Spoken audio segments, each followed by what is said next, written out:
Hello everyone, we're Team 6. Our business case, portfolio management, recently purchased two competitor companies, MarkLead and Spiro Partners, hence the three circles seen on the screen. The stair-like connecting symbol represents a structured change process which will be used to achieve the future goal represented by the single circle. One assumption that resounded the most within the group was the presence of resistance to change, because as we know, humans as creatures of habit will resist mostly the beginning stages of distortions to already existing patterns of doing things.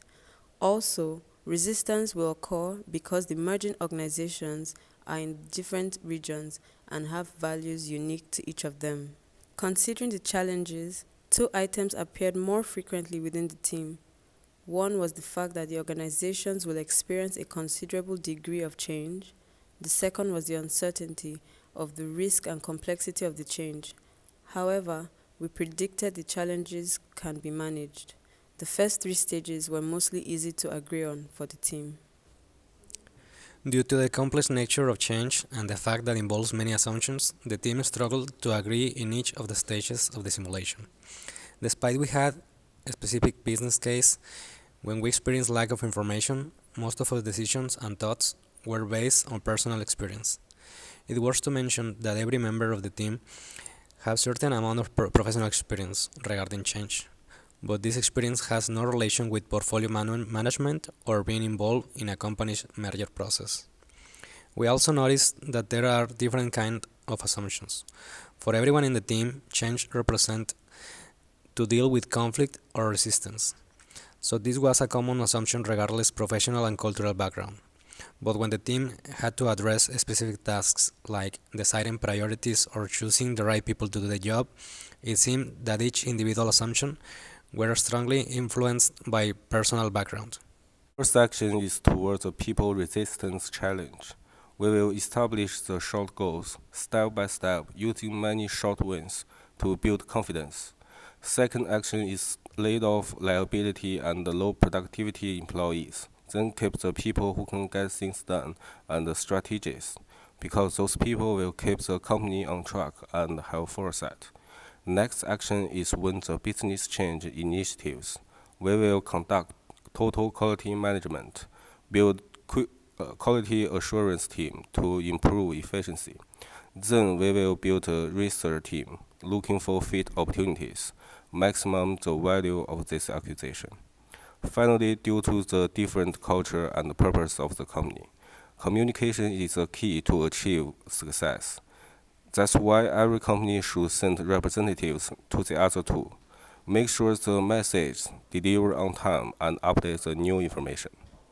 We're able to ascertain the company's readiness and the degree to which they would be willing to internalize this change. To reflect this, the graph on the left shows the company's readiness to change. The one on the right shows its willingness to internalize the change, and below is our overall change scorecard.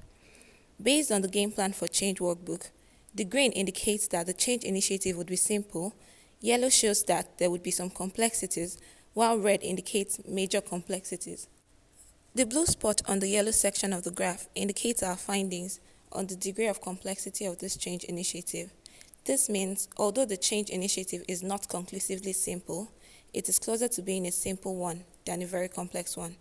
Referencing the theories of organizational change, we have categorized this project as a transitional change because it falls between a simple and very complex change initiative. Also, merging companies is not an entirely new concept, hence, existing best practices can be adopted. Normally, change is not forecastable, so there is no right or wrong answer in advance. In our experience, a lot of the strategy of change is based in assumptions, and those assumptions are inferred from very little information. So the amount and quality of that information can have a great impact on the output of that change. Proof of that are the results that we got at the end of the simulation. These numbers are the combination of every single decision we made based on those assumptions, and they reflect how easy or hard that change could have been. The best practice to handle this uncertainty and get the best out of it is probably to follow one of the change models. For example, Kubler-Ross model acknowledges that there is going to be ups and downs for everyone during the process of change, and the best way to handle this is with a lot of communication between the team members. We concluded that the best set of skills to develop in a team is communication. Communication can have a lot of positive impact and increase the productivity of this change if all the team members can contribute and express their ideas freely, the good things and the bad ones as well.